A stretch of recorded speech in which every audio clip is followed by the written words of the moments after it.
سوات کے سیاحتی مقام بحرین میں 36.6 میگا واٹ پن بجلی گھر کا افتتاح کر دیا گیا ہے۔ جانتے ہیں شیری زادہ کی رپورٹ میں۔ وزیر اعلیٰ خیبر پختونخوا محمود خان نے بحرین میں درال ہائیڈرو پاور پروجیکٹ کا افتتاح کر دیا۔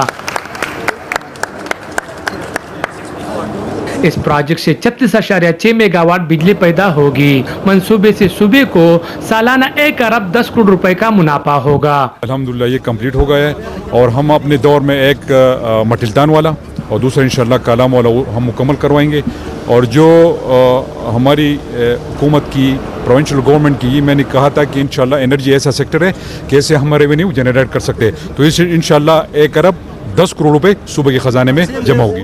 یہ پروجیکٹ تقریباً 6 سال میں مکمل ہوا ہے، جس کی تعمیراتی لاگت 10 ارب روپے ہے، جس میں چائنیز اور پاکستانی انجینئرز نے حصہ لیا۔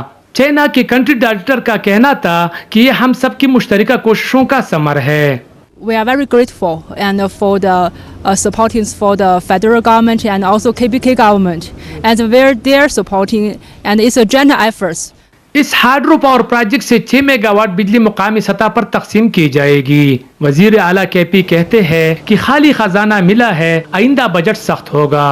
ملک میں جاری بجلی بحران پر قابو پانے کے لیے درال ہائیڈرو پاور پروجیکٹ جیسی منصوبے شروع کرنا ناگزیر ہے۔ شیرین زادہ، ہم نیوز، بحرین، سوات۔